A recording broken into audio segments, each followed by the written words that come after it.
today is actually a very sad day for the country, the whole nation, because I think it amounts to like the driving the last nail on the coffin of the democracy in this country.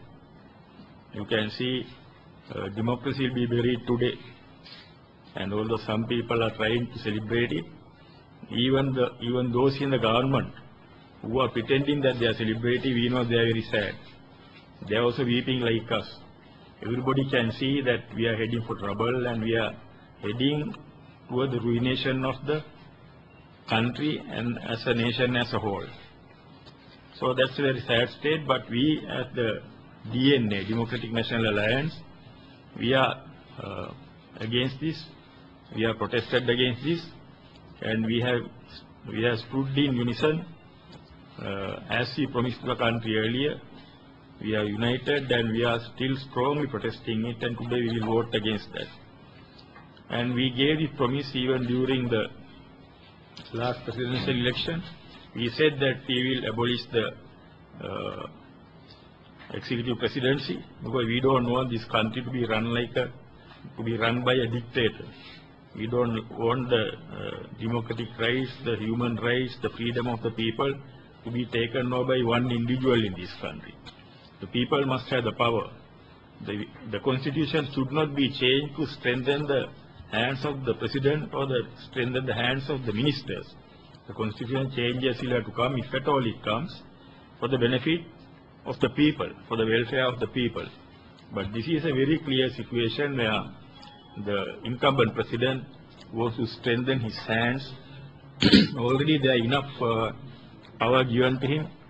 He can do many things with the existing system, but not being able to satisfy himself with that, he is trying to get more and more power, trying to take the country into a dictatorship and take it in a direction where he thinks he can strengthen his family, he can strengthen his own hands and run the country like a dictator. So we will be fighting against this. We will ensure that as a team in the DNA, we have our 7 MPs.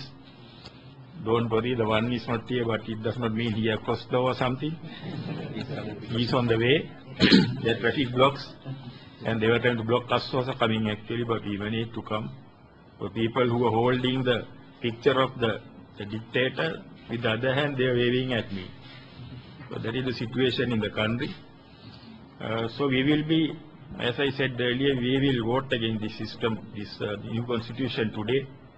And I think Tamil National Alliance also there, they will also vote against that. Unfortunately, the main opposition party is not there today. And unfortunately, there have been some MPs crossing over to the other side, voting in support of this constitution amendment for the short-term benefits like the money and various facilities. But we will not let the side down, we will not let the country down like that.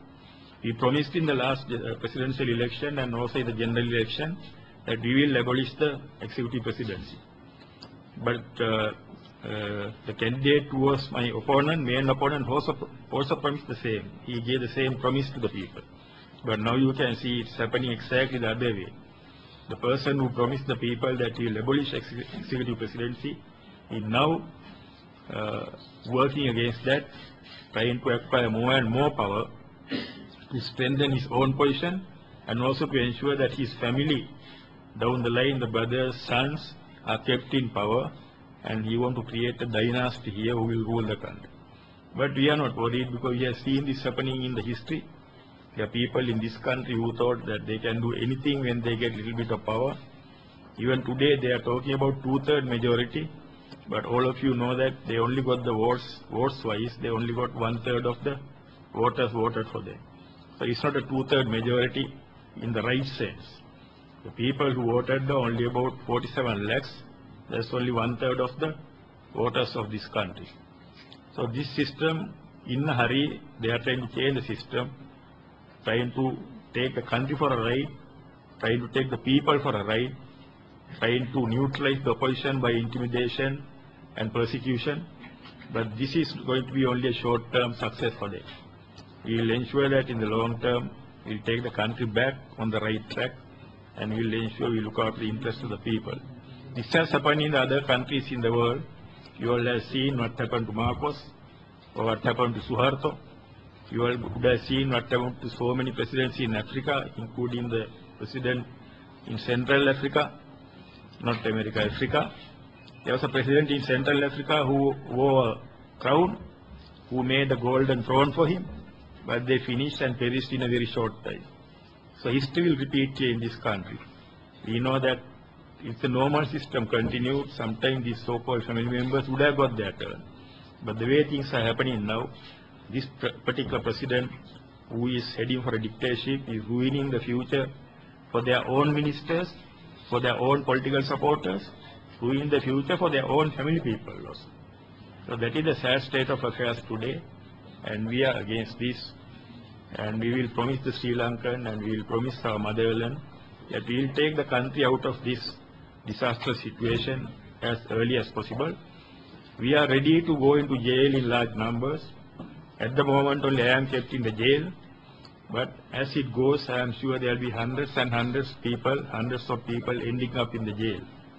There will be more and more pressure coming from the dictatorship, but that will ease off as the time goes. We are confident about it.